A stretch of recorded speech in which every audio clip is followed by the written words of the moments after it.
নমস্কার বন্ধুরা, মামের রান্নাঘরে সকলকে স্বাগত জানাই। আজকে আমরা বানাবো সেরা স্বাদের বেঙ্গলি স্টাইল চিকেন। প্রথমে চিকেনটিকে ভালো করে ধুয়ে জল ঝরিয়ে রাখতে হবে। এরপর পেঁয়াজগুলিকে ভালো করে কুচিয়ে কেটে নিতে হবে।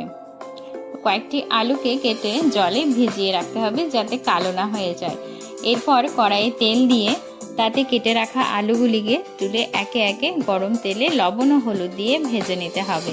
খুব লাল করে ভাজার দরকার নেই, ভাজা হয়ে গেলেই এবার তুলে নিয়ে সেই তেলের মধ্যেই আমরা ধুয়ে রাখা চিকেনটিকে একে একে দিয়ে ভালো করে ভেজে নেব।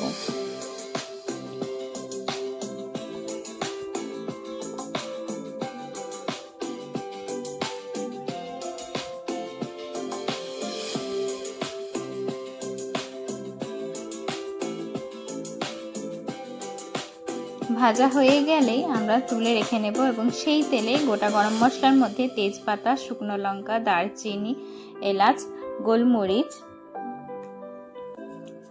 দিয়ে ভালো করে নাড়াচাড়া করে কেটে রাখা পেঁয়াজ দিয়ে ভালো করে ভেজে নিতে হবে। ভাজতে ভাজতেই আমরা চিকেনের একটা ম্যারিনেশন তৈরি করব। তার জন্য প্রথমে টক দই ভালো করে ফেটিয়ে নিতে হবে। এরপর ফেটানো দইটি চিকেনের উপর দিয়ে এবং কিছু গুঁড়ো মশলা, যার মধ্যে জিরে গুঁড়ো, লঙ্কার গুঁড়ো, ধনে গুঁড়ো, গরম মশলার গুঁড়ো ভালো করে মাখিয়ে ভালো করে ম্যারিনেট করে রাখতে হবে এবং লবণটা অবশ্যই এই সময় ম্যারিনেশনের সময় দিয়ে দিতে হবে। পেঁয়াজ ভাজার সাথে সাথেই আমরা ম্যারিনেট এবং একটা ভালো অথেন্টিক শিলপাটায় বাটা আদা রসুন পেস্ট তৈরি করে নেব। আদা রসুন ভালো করে ছাড়িয়ে ধুয়ে পরিষ্কার করে শিলবাটার মধ্যে দিয়ে ভালো করে বেটে নিতে হবে।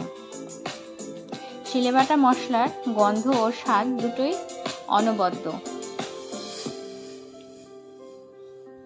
ভালো করে বাটা হয়ে গেলে পেঁয়াজের সাথে দিয়ে ভালো করে ভেজে নিতে হবে।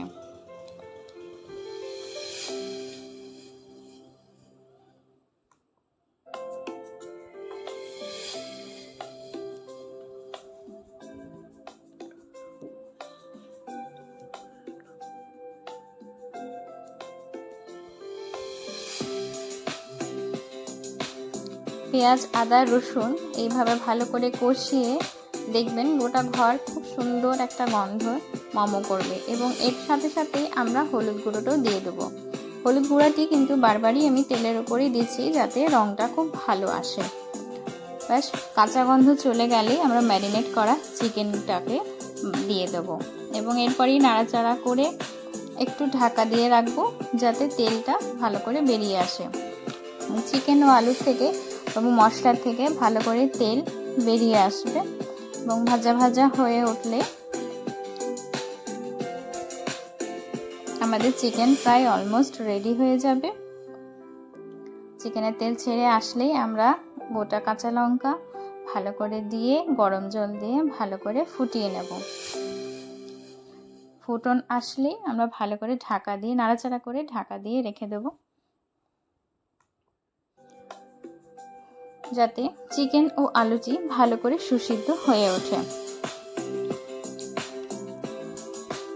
সুগন্ধ বেরোলেই আপনি বুঝে যাবেন কাঁচা লঙ্কার, মশলার এবং চিকেন, আলুর সব কিছুই সিদ্ধ হয়ে গেছে। একদম খুব সুন্দর একটা গন্ধ ছড়িয়ে পড়বে।